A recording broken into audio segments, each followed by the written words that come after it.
जय श्री सीताराम।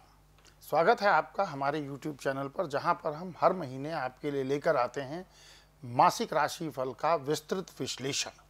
और आज इस कड़ी में हम बात करेंगे तुला राशि के जातकों के लिए मई 2025 का मासिक राशिफल क्या कहता है। ये वीडियो तुला राशि के जातकों के लिए निश्चित ही बहुत खास होने वाली है। कहाँ पर रखनी होगी सावधानी, कहाँ पर मिलेगा लाभ, इस सभी विषय पर चर्चा करेंगे जीवन के विभिन्न क्षेत्रों को सम्मिलित करते हुए। तो आइए बिना विलंब किए शुरुआत करते हैं। सबसे पहले एक पूर्वावलोकन देखते हैं कि तुला राशि के जातकों के लिए मई का महीना कैसा रहने वाला है। तो मई 2025 का महीना तुला राशि के जातकों के लिए सारे ग्रह गोचर को देखने के साथ मैं यही कहूँगा कि औसत से अच्छे परिणाम का संकेत करता है। इस महीने ग्रहों की स्थिति कभी आपको सकारात्मक तो कभी चुनौतीपूर्ण परिस्थितियों से परिचित करवाएगी। सूर्य का गोचर आपके 7वें 8वें भाव में होगा और ये जो गोचर होगा सूर्य का 7वें और 8वें भाव में, ये गोचर बहुत अच्छा नहीं कहा जाएगा, जिससे कुछ मामले में तो लाभ मिलेगा लेकिन कुछ मामले में कठिनाई भी होगी। 7वें भाव में गोचर जहां आपके पारिवारिक दाम्पत्य संबंधों को प्रभावित कर सकता है, वहीं पर अगर पार्टनरशिप में बिजनेस है तो वहां पर भी थोड़ी प्रॉब्लम क्रिएट कर सकता है। मंगल का गोचर दशम भाव में नीच अवस्था में कर्क राशि में रहेगा, जिससे कार्य क्षेत्र में थोड़ा सा उतार चढ़ाव संभव है, लेकिन कुल मिलाकर के मुझे ऐसा अनुभव है और लगता है कि कर्क राशि में मंगल अच्छे परिणाम देगा, तो ज़्यादा घबराने की आवश्यकता नहीं है। वहीं बुध और बृहस्पति का गोचर का प्रभाव आपको विभिन्न क्षेत्रों में संतुलित एक बैलेंस रिजल्ट दे सकता है। शुक्र और शनि की स्थिति औसत रहेगी, जबकि राहु और केतु का प्रभाव मिले जुले नतीजे देने वाला होगा। तो संक्षेप में कहें तो महीना आपके लिए अगर यही कहें कि मिक्सड रिजल्ट दे रहा है तो कोई गलत नहीं होगा। जहां कुछ मामले में सफलता तो कुछ मामले में सावधानी बरतनी होगी। अब ये तो था एक पूर्वालोकन, लेकिन सबसे पहले कुछ महत्वपूर्ण परिवर्तन हो रहे हैं, उसके विषय में चर्चा कर लेते हैं ताकि उसके अनुरूप हम अपने जीवन की प्लानिंग बना सकें। तो 14 मई 2025 को गुरु महाराज वृषभ राशि से निकलकर मिथुन राशि में प्रवेश करेंगे, जहां पर 18 अक्टूबर 2025 तक रहेंगे। गुरु का एक गोचर आपके लिए अनुकूल रहेगा, जो आपके भाग्य की वृद्धि करता है, तो ये आपके लिए एक प्लस पॉइंट रहेगा। 18 मई 2025 को राहु महाराज भी अपना राशि परिवर्तन कर रहे हैं। ये कुंभ राशि में प्रवेश करेंगे, जहां पर 5 दिसंबर 2026 तक रहेंगे। और ये गोचर आपके लिए बहुत अनुकूल नहीं कहा जा सकता है। रिलेशनशिप में, प्रेम संबंधों में मनमुटाव, भ्रम की स्थिति उत्पन्न हो सकती है राहु के इस गोचर से, तो वहां सावधानी रखें।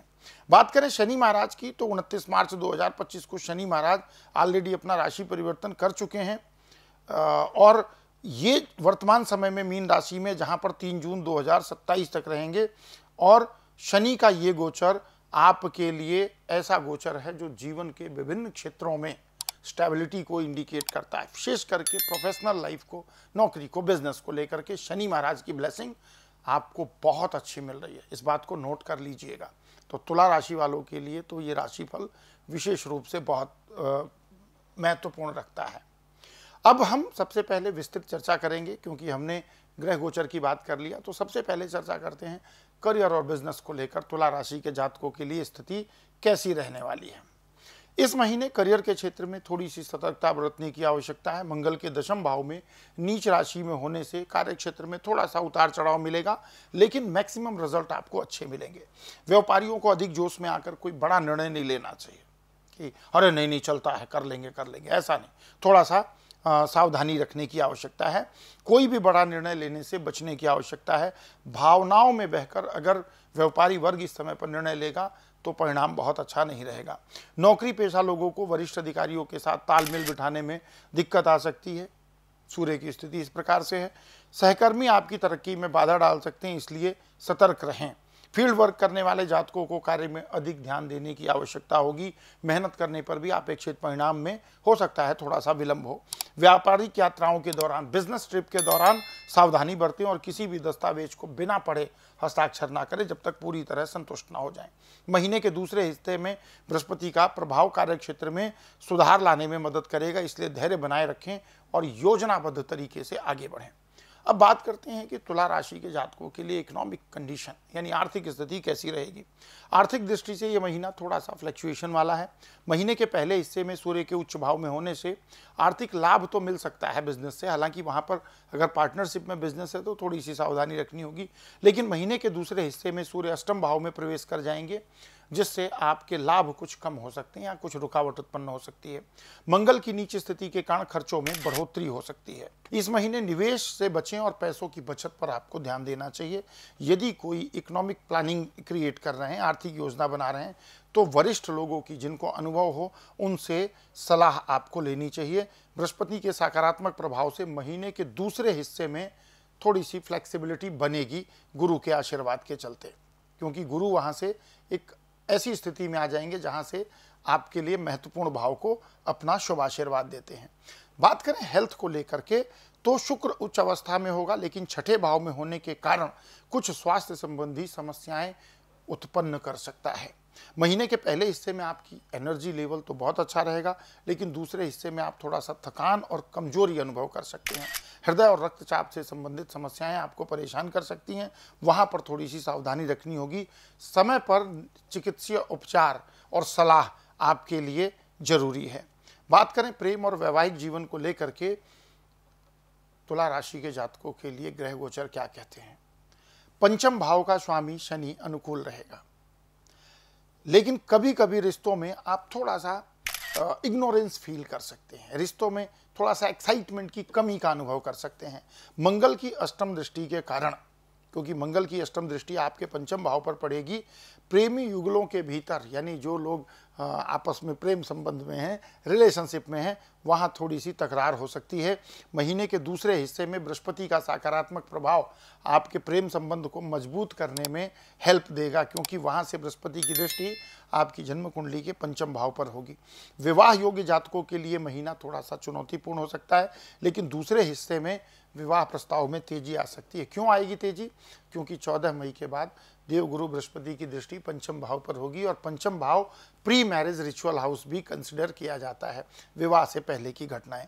वैवाहिक जीवन में भी महीने की शुरुआत में कुछ परेशानियां रह सकती हैं, लेकिन समय के साथ जैसे गुरु राशि परिवर्तन करेंगे स्थिति अच्छी होगी। बात करें पारिवारिक जीवन की, तो पारिवारिक जीवन के लिए महीना थोड़ा सा चुनौतीपूर्ण हो सकता है।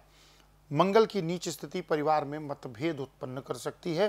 क्रोध पर नियंत्रण रखें और किसी भी विवाद को बढ़ने से पहले कोशिश करें कि आप उसका समझदारी से निराकरण करें।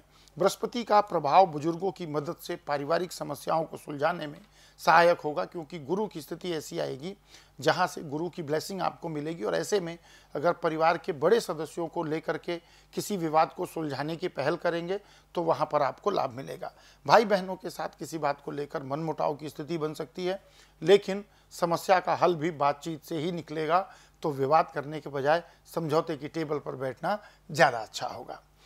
अब ये तो हो गया कि जीवन के किस क्षेत्र में किस प्रकार से हमको परिणाम मिलेंगे, लेकिन जो प्रतिकूल परिणाम मिल रहे हैं उसको कैसे नियंत्रित करें, तो उसके लिए मैं कुछ अनुभूत सटीक उपाय आपको बता रहा हूँ, नोट डाउन कर सकते हैं और उसको मई माह में अपने जीवन में अप्लाई कर सकते हैं। एक तो सबसे पहले क्या करें कि मई माह में माँ दुर्गा की नियमित पूजा करें। दुर्गा सप्तशती का अगर हो सके तो पाठ किया करें, लाभ मिलेगा। कन्या अगर उपलब्ध हो और मिल जाएंगे अगर चाहेंगे तो उनको भोजन कराएं और उनका चरण छूकर उनसे आशीर्वाद लें। हनुमान चालीसा का नियमित पाठ करें। मंगलवार को बजरंगबली का मंदिर आपकी लोकेलिटी में जहां आप रहते हो या वर्किंग प्लेस पे हो तो वहां जरूर जाएं, हनुमान जी का दर्शन करें। गाय को हरी घास डाल सकते हैं, जरूरतमंद लोगों को अन्नदान कर सकते हैं। शनिवार के दिन शनिदेव के मंदिर में सरसों के तेल का दीपक जरूर जलाएं। क्रोध पर नियंत्रण रखें और वाणी में मधुरता बनाए रखें। वाणी की मधुरता भी कई बार ग्रह गोचर के विपरीत प्रभाव को भी नियंत्रित करने में मदद करती है। तो ये था तुला राशि के जातकों के लिए मई 2025 का मासिक राशिफल। अगर आपको ये जानकारी पसंद आई हो तो वीडियो को लाइक करें, अपने दोस्तों परिवार के साथ शेयर करें, हमारे चैनल को सब्सक्राइब करें, और अगर आपके मन में कोई सवाल है, कोई सुझाव है हमारे इस कार्यक्रम को लेकर तो कमेंट सेक्शन में उसको जरूर लिखें। और अगर नहीं भी है कोई सलाह या सुझाव तो जय श्री सीताराम जरूर लिख करके हमारा मनोबल वृद्धि करें। मिलते हैं अगले वीडियो में, तब तक के लिए प्रेम से कहिए जय श्री सीताराम।